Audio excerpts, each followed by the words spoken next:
You have heard about Nikola Tesla. You have definitely heard about the Great Pyramids in Egypt. But what if I told you that Tesla may have probably uncovered the ancient mystery surrounding the pyramids? Wait, what? Is this a crossover episode? Nope. It's highly probable that the secrets of the pyramids are hidden in plain sight. But first, let's recap what we know about the pyramids. What's so mysterious about them? I mean, they are just old quirky buildings, aren't they? One of the biggest questions is how they were built. Some people think that the pyramids were created by people using only their hands and muscles. But others think that there might have been some kind of crazy energy source that we don't know about yet. Like, what if aliens helped out or something? Just kidding. But this idea of some unknown energy source being used to build the pyramids has been around for ages. Even in old texts, like the pyramid texts, it talks about how the gods gave us something to build a great power. So maybe there was something really powerful and mysterious going on back then? Who knows? Back in the early 1900s, he got obsessed with the Great Pyramids of Egypt. He read numerous books about these ancient structures and was blown away by how much energy they seemed to have. At that time, not many people knew much about electricity, and Tesla started to wonder if there was some kind of advanced tech hidden in the pyramids. He had an idea that the power of the pyramids had to do with electromagnetism, and he put a lot of time and effort into trying to figure out the mystery. Tesla had some pretty unusual theories about the Great Pyramids. He thought that they could actually store and move electricity, which could then be used to power up the areas around them. He also had this theory that the pyramids were built using some kind of crystal energy. He believed that the chambers inside the pyramids could have these super powerful crystals that could control the electromagnetic fields. But that's not all. Tesla also had this idea that the materials used to make the pyramids had properties that allowed them to trap energy from the sun and the moon. And not just a little bit of energy. He thought that the pyramid could actually create this massive energy field that could light up whole cities or even brighten up dark places. He thought that the pyramids could be used as giant power plants to generate electricity and run machines. Tesla even believed that the pyramids were somehow linked to cosmic energy, which could be used for spiritual enlightenment and healing. How very new age of him. Anyway, Tesla wasn't just pulling these ideas out of thin air. He was seriously into studying everything he could about the pyramids, from ancient artifacts and texts to hieroglyphs and drawings. And he came up with this idea that the pyramids were designed to be energy amplifiers, and some kind of unknown energy source was used during their construction. Some people thought Tesla was eccentric for coming up with these theories, but his ideas have actually had a huge impact on the way we think about the pyramids today. Researchers and scholars have been digging into his theories for years and using them to uncover some of the biggest mysteries surrounding these ancient structures. For example, recently scientists have used theoretical physics to investigate how the Great Pyramid of Egypt would react to certain radio waves. They found out that if the radio waves were a certain length, the pyramid could concentrate the energy inside its rooms and focus it under its base. The scientists did lots of calculations to figure this out. They first thought about what radio wavelengths would work best. Then they made a model of how the pyramid would react to the waves. They figured out how much of the energy from the waves would get absorbed or spread out. Lastly, they checked how the energy would move around inside the pyramid when the waves hit it. To help explain all of this, the scientists used something called multipole analysis. This is when you take a complicated object and break it down into simpler parts. Then you can see how each part interacts with the energy that's coming in. It's like taking apart a puzzle to see how each piece fits together. The researchers are interested in how all of this can be used in the future. They want to make really tiny particles that can do the same thing as the pyramid, but with light. By changing the size, shape, and the material of these particles, they can control how the light moves around them. This can be really useful for things like making tiny sensors or super efficient solar cells. The scientists had to make some guesses when they were doing their research. They assumed that there weren't any hidden spaces inside the pyramid, and that the material used to build it was all the same. But even with these guesses, they still made some pretty impressive discoveries. But the pyramid study is not the only proof that Tesla was ahead of his time.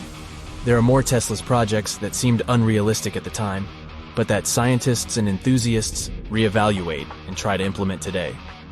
Let's talk about Tesla's most ambitious project, the Wardenclyffe Transmission Tower. Back in 1900, Tesla was already a big shot when it came to electrical engineering in America. People were blown away by his amazing inventions and the fact that he managed to outdo Thomas Edison in the battle of currents. However, Tesla wasn't content to rest on his laurels. He decided to embark on his most ambitious project yet, the transmission tower at Wardenclyffe. It was built between 1901 and 1905, and it was based on one of Tesla's breakthrough ideas. He had a vision to make the impossible possible by creating a global wireless communication system. It would use Earth itself as a conductor, transmitting music, news, stock market reports, secured military communications, and even facsimile images. Does it sound familiar? Right, it sounds just like the internet that we use today, only without the use of any wires. But Tesla had a much bigger dream in mind: to transmit power wirelessly. He already proved that high-frequency signals could be sent without any wires using his Tesla coil transformers, and this sparked his obsession with wireless energy transmission. His vision was to not only transform the way we communicate, but also to find a way to transfer power currents globally by tapping into the Earth's natural energy. Tesla believed that there was an abundance of free energy all around us that could be used for humanity's benefit.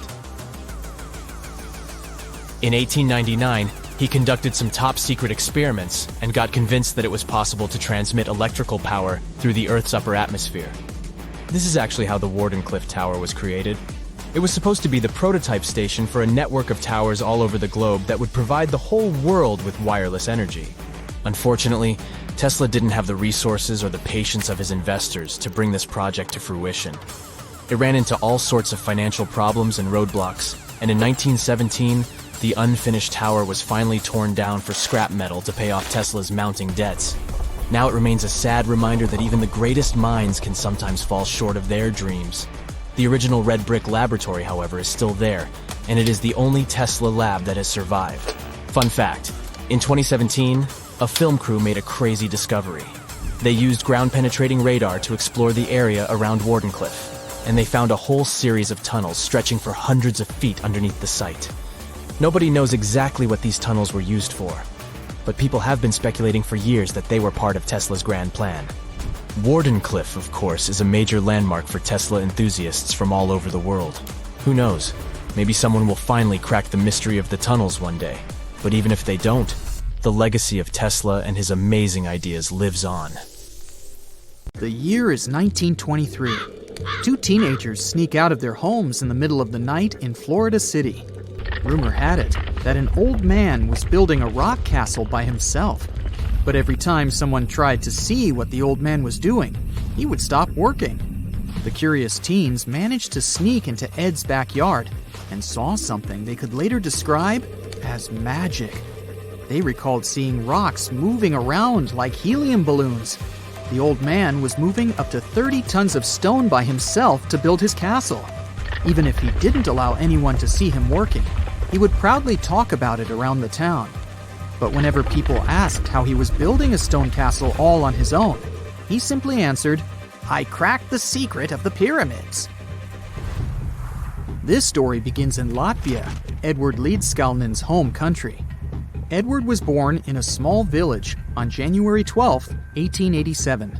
He was born in a family of stonemasons, which is probably where he learned ancient techniques of building. However, he grew up as a sickly boy, which meant he could never carry much weight or undergo heavy physical activity. At the age of 26, an unfortunate turn of events determined Ed's fate. The love of his life broke off their engagement, and heartbroken Ed decided to move to the United States. He lived in a couple of American states before finally moving to Florida, where his life's adventure started. Ed spent years searching for the right spot of land to build his dream house. He always rejected good farmland. When people wondered why, he only smiled. Finally, When he bought land of his own, it was deemed terrible by his close friends. The soil was bedrock. He could neither plow nor farm it, but it seemed perfect for what he was seeking to build. Ed's close friends would often describe him as eccentric. When asked why he wanted to build a house, he would only say, "It's for my sweet 16. Someday she's coming back." Then, he changed the topic of the conversation. It took Ed about 30 years to finish Coral Castle, and he did it all by himself. He would only work under the cloak of night and never let anyone see what he was doing. The completed Coral Castle embodies a number of unsolved mysteries. If you were to visit the site back then, you'd have to go through a 9-ton, 8-foot-tall revolving gate door that even a kid could push with just one finger. Ed was so proud of this door that he originally named the site Rock Gate Park. It was renamed Coral Castle only much later, after Ed's passing. Once inside, visitors would access the incredible wonders of Ed's constructions: towers, mystic symbols, furniture, and swing sets, all made entirely of monolithic blocks of stone. The stones are set on top of each other, using only their weight to keep them together. And believe it or not, the entire park gathers around 1,100 tons of stone. Today, if you visit Ed's living quarters, you'll even see the simple instruments he used to construct all of this: chisels, hammers, ropes, and pulleys. The type of work he did is difficult even with modern-day equipment, let alone without it. Coral Castle's main mystery lies in how Ed managed to do it. The only photograph of Ed Leedskalnin at work shows a simple leverage structure of a chain hoist attached to a wooden tripod. The tripod was made of old telephone poles with a small wooden box on top. What was in the box is, of course, a mystery. Unfortunately, he took his secrets with him, not sharing the truth of his work with anyone else. Yet, not all is lost, as there are many theories and speculation surrounding what could have happened there. One theory says that there is a harmonic grid inside the Earth's surface, something that would create anti-gravity spots around the globe. It's believed that Coral Castle was built in such a spot. This could explain why it took Ed so long to find land that pleased him. Maybe what he was looking for was a place that allowed him to experiment with anti-gravity forces. Yet, whenever Ed talked about his work, he would say he understood the laws of weight and leverage, and, sure thing, that he had cracked the secret of the pyramid builders. And what secret is that, you might ask? According to Ed himself, it has to do with magnetism. He even published a pamphlet called Magnetic Current. There, he explains that every object has magnetic particles inside of them. A person just needs to understand where they are located inside such objects. This way, objects can be lifted and moved around without much effort, just like moving something heavy underwater. Researchers say that if we assume Ed Leedskalnin and the pyramid builders used the same technique, then it would only have taken 4,700 workers to build the Great Pyramid of Giza, instead of the 20,000 to 100,000 that is currently estimated. But this story just keeps on getting more and more mysterious. In the late 1920s, Ed was finishing the construction of Coral Castle in Florida City. Rumors about his work had spread around town. People said Ed was hiding a stash of money somewhere in his living quarters. One night, a group of men waited until Ed was alone and broke into the castle to rob him. They couldn't find the money and, luckily, didn't harm Ed. But in the following days, he decided that it was best he moved out of that land. Of course, he took more than his toothbrush along with him. Ed decided to move the entire Coral Castle to another land, 10 kilometers away from where he had built the park. Legend says he hired a truck driver and asked him to swear secrecy about what Ed intended to do. He asked the driver to look away while Ed loaded the truck by himself, moving all of the rocks without any help. With the truck loaded, Ed and his castle moved to Homestead, Florida, where the park is located until this day. In 1986, a group of engineers from Florida University was called to try to fix the park's gate entrance, the 9-ton revolving door that Ed was so proud of. They arrived with plenty of modern-day equipment, including a 20-ton crane. When the engineers took the door down, they noticed that Ed had used a strange circular stone at the bottom of the revolving door. The engineers couldn't understand how this frisbee-sized rock could withstand 9 tons of weight without breaking into pieces. They sent the rock to the geology department at the University of Florida, but the geologists simply returned the rock, saying they couldn't find a match of this rock in their databases. They couldn't determine its origin. The engineers put the 9-ton gate back into place, trying to use other techniques. At first, it didn't work without the base rock Ed had originally used. So, they had to cut the gate rock to make it work as a revolving door once again, proving that modern-day technology couldn't replicate what Ed had done single-handedly. Fast forward to 2011, and another man claimed to have cracked the code of the pyramid builders and Ed Leedskalnin himself. Wally Wallington, a retired construction worker from Lapeer County, Michigan, has managed to build using similar techniques to those used by Ed. Wallington is known for having built his personal Stonehenge in Michigan. He is said to have used simple machines, such as levers and counterweights, moving around multi-thousand-pound concrete blocks. Unlike Ed, Wallington has shared his techniques with the public. Multiple videos are showing the clever engineering he built from very simple materials. It sure is impressive. The man has moved his entire barn into another property just with the help of simple tools. However, there is no way to prove that these were the same techniques used to build Coral Castle. To this day, the secrets of Coral Castle haven't been unraveled. But hey, we can always keep trying to solve it. It's 1898, and you're taking part in excavations in Saqqara. This place, not far away from Cairo, is full of ancient tombs and pyramids.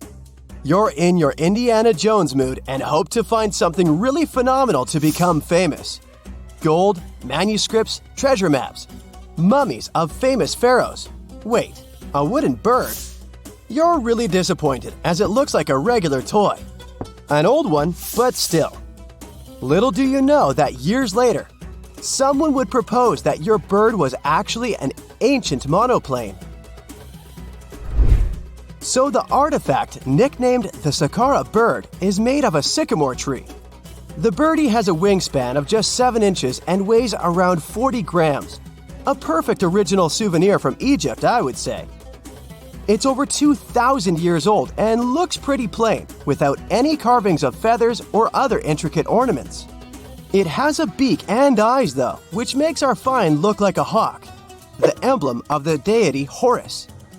Its tail is rather unusual as it's squared, looks weirdly upright, and it seems like the sunken part of it was the place for a now missing piece. Humans love solving a good mystery, so there have been several attempts to explain the use of the birdie. First, quite simply, is that it was a ceremonial object. The second idea is that it was a toy for a child from some well-off family. It could have been some sort of boomerang, which was a popular concept in ancient Egypt. Then there was a theory that the bird had been used as a weather vane. But this one has been debunked as the figure doesn't have any holes or markings, except for the one made at the museum in Cairo to fix the exhibit on a stick. So there was no way to hang it in the past. Almost a century after the bird was found, Egyptologist Dr. Khalil Masiha proposed a new theory that it could have been a model of a monoplane. He believed the bird was missing a horizontal tailplane. Otherwise, it had its wings set at a right angle, similar to that of modern planes. It could have worked to generate the aerodynamic lift necessary for flights. Dr. Masiha also claimed that it was common at that time to place miniature models of technological inventions in tombs. So, did the ancient Egyptians really invent the plane in 200 BCE? That would make the Wright brothers, who are considered the inventors of aviation, really upset. They made one of their first flights only in 1903. There's just one way to know for sure, and that is to test the model. But you know, the ancient museum in Cairo would unlikely let one of their cherished exhibits fly around like a toy. That's why glider designer Martin Gregory built a similar model, this time of balsa wood, and concluded that even with the missing tailplane, the plane wasn't much of a flyer. Case solved? Not really. This didn't sound convincing enough to the History Channel, so they invited an aerodynamics expert to build another replica of the bird. He tested it in weather conditions similar to those in Egypt and was impressed with the little plane's abilities. So, if they did invent the prototype of a plane back in the times of pharaohs, it would be a good example of an oupart. That's an out-of-place artifact, an object that's way ahead of its time in terms of technology or history. And the Saqqara bird isn't the only example of such a revolutionary concept. In 1901, a group of divers retrieved the Antikythera mechanism from an underwater shipwreck near the Greek island of Antikythera. It's been dubbed the world's first analog computer, and it's currently dated around 100 BCE. The bronze mechanism could tell the position of the sun, moon, planets, and stars, as well as the lunar phase, the dates of upcoming solar eclipses, and even the speed at which the moon moves through the sky. No one's sure who used it and how or where it was made, but it's obvious that it's extremely precise and way too advanced for its time. The first flushing toilets in the world were invented in the middle of the 20th century. Just kidding. The ancient Minoans on the Mediterranean island of Crete and the Indus Valley civilization both came up with this brilliant invention at the same time, around 4,000 years ago. The plumbing and sanitation were so well done that no one managed to design anything better until 2,000 years later. One ancient Minoan lavatory was discovered at the Palace of Knossos. It looks like it had a wooden seat set over a tunnel that directed water from a rooftop reservoir to an underground sewer. Other varieties got water from jugs. Only the super rich people could afford all this glory. So if you wanted to shop for real estate back then, the flushing toilet would be a telltale sign you were in the rich neighborhood. Automated doors became a cool, seemingly new invention back in 1931. But the technology behind them is actually much older. Think the 1st century CE old. Mathematician and engineer Heron of Alexandria came up with a hydraulic system to open and close temple doors. To bring it into action, you need to light a fire to produce heat. There was a brass pot under the fire, half filled with water. The inventor connected the brass pot to containers that acted as weights. When the fire was burning, the water moved into the containers. They went down and pulled the ropes. It was nothing like a supermarket door that opens in front of you before you even have time to think. Heron's door took hours to open, and there was no way to stop the process. That's why they only opened the doors once a day before people entered the temple, to add some mysticism at the temple during ceremonies. Spooky. Looks like the first ever battery was invented in Baghdad around 2,000 years ago.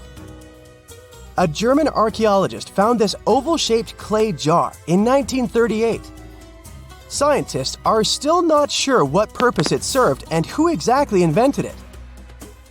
There is a theory that it was used for electroplating objects with precious metals. When they filled it with a weak acid like vinegar, the battery produced around 1 volt of electricity. Another theory says it was a vessel for sacred scrolls. Would you like to buy contact lenses designed by Leonardo da Vinci himself?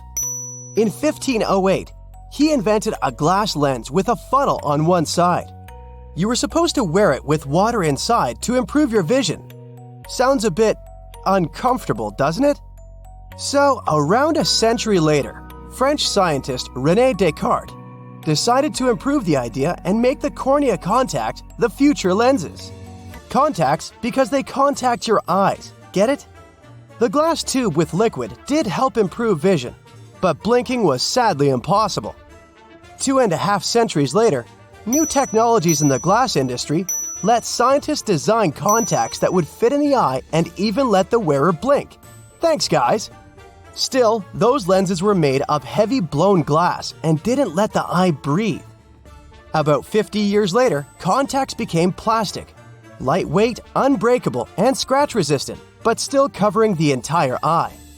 And then, in 1948, an English optical technician accidentally sanded down a plastic lens and figured out they'd still be in place even if they covered only the cornea. Imagine you're living in 19th century London and need to send a message to New York. It would have taken about 10 days to get there by ship. So when delivery time went from days to hours in 1858, it was a true sensation. The first message was sent by Queen Victoria herself. It was all made possible thanks to the transatlantic telegraph cable, running under the ocean. Sadly, the new cool invention only lasted a few weeks. It took years to bring it back to life.